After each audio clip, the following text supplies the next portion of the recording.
Assalamualaikum warahmatullahi wabarakatuh. Welcome back to my video. Apa kabar teman-teman? Balik lagi sama aku Salma Wirani di channel yang insya Allah bermanfaat di sharing section seputar kesehatan. Oke, kali ini kita bakalan bahas tema tentang hemoglobin. What is the hemoglobin? Ada yang sudah tahu? Mungkin ada yang udah tahu dan ada yang belum tahu. Oke, mari kita bahas tentang hemoglobin. Sebelumnya, teman-teman pasti tahu kalau di dalam tubuh makhluk hidup itu terdapat yang namanya darah. Nah, darah itu kan merupakan salah satu komponen penting dalam tubuh makhluk hidup, salah satunya manusia seperti kita ini ya. Oke, di dalam darah itu kan terdapat yang namanya eritrosit atau sel darah merah, kemudian leukosit atau sel darah putih, plasma darah, dan sebagainya. Nah, untuk kali ini kita bakalan bahas terkait sel darah merah, yaitu ada yang namanya hemoglobin. Apa itu hemoglobin? Hemoglobin merupakan protein yang terdapat di dalam sel darah merah. Hemoglobin berfungsi untuk membawa oksigen yang mengandung zat besi dalam sel darah merah untuk dibawa dari paru-paru ke seluruh tubuh.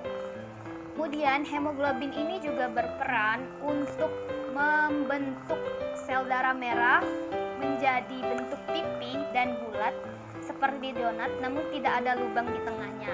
Hal ini disebabkan untuk memudahkan sel darah merah melakukan pergerakan ke pembuluh darah.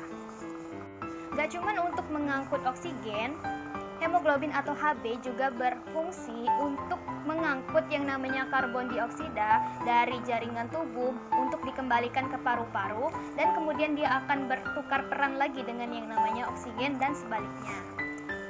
Oke, kemudian ada yang nanya nih, gimana sih cara mengukur Hb atau hemoglobin? Untuk mengukur Hb atau hemoglobin, itu bisa kita lakukan tes darah yang nantinya bisa kita minta bantuan sama tenaga kesehatan. Kayak misalnya kalau kita mau tes darah untuk misalnya sebelum kita donor darah, itu biasanya dites darah dulu untuk mengetahui hemoglobin. Jadi hemoglobin itu penting. Biasanya nanti di bagian jari tangan ini ditusuk sama jarum, terus darahnya diambil sedikit, kemudian ditaruh di digital check untuk darah itu. Setelah itu nanti akan keluar, setelah beberapa detik akan keluar hasilnya berapa kadar hemoglobin kita. Kalau untuk wanita itu biasanya sekitar 12,5 sampai 16 gram dalam 100 ml sel darah itu. Nah, kalau untuk pria itu biasanya sekitar 14 sampai 18 gram dalam 100 ml darah itu ya. Kemudian untuk bayi yang baru lahir itu sekitar 14 sampai 24 gram dalam 100 gram darah. Kemudian untuk balita itu sekitar 9,5 sampai 13 gram dalam 100 ml darah. Untuk hasil dari hemoglobin tes tadi itu tergantung dari masing-masing orang ya. Biasanya setiap orang itu berbeda-beda, tergantung dari faktor-faktor penyebabnya. Hemoglobin seseorang itu kan tidak selamanya normal. Ada kalanya kondisi hemoglobin seseorang itu bisa tinggi ataupun rendah. Hal itu dipengaruhi oleh banyak sekali faktor. Apa aja faktornya? Mari disimak. Kalau untuk kondisi hemoglobin yang rendah itu biasanya disebabkan karena kita kekurangan darah atau biasa disebut anemia. Hal-hal yang menyebabkan anemia itu apa aja sih? Banyak banget. Misalnya karena penyakit bawaan atau gadang dan sebagainya, itu juga bisa menyebabkan yang namanya anemia. Kemudian bisa karena faktor habis operasi, kecelakaan, menstruasi, dan sebagainya. Sedangkan untuk kondisi hemoglobin yang tinggi itu bisa disebabkan karena kondisi lingkungan sekitar kita. Misalnya kita berada di lingkungan yang kayak pabrik atau apa gitu ya, yang dia mengandung banyak sekali yang namanya racun karbon dioksida.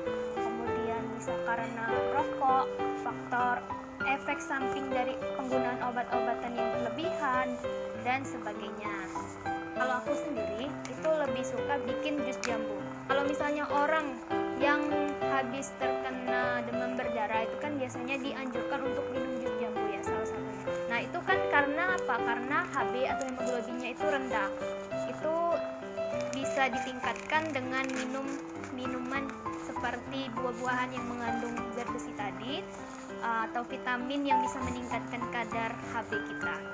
Oke teman-teman, itu dia tadi sharing section terkait hemoglobin. Untuk teman-teman yang punya pertanyaan atau mau mendiskusikan saran-saran kritik apapun itu, silakan taruh di kolom komentar. Aku bakalan seneng banget untuk mereply pertanyaan-pertanyaan, masukan ataupun apapun dari teman-teman, karena di sini kita sama-sama belajar. Tidak ada orang yang lebih pintar karena kita sama-sama manusia yang terus belajar, berusaha dan berkarya untuk menjadi orang yang bermanfaat bagi banyak orang. Jadi jangan sungkan ataupun takut untuk sharing hal-hal positif. Semoga hari-hari kalian menyenangkan. Terima kasih sudah menonton channel aku. Semoga kalian sehat selalu dan sukses selalu. See you the next video. Wassalamualaikum warahmatullahi wabarakatuh.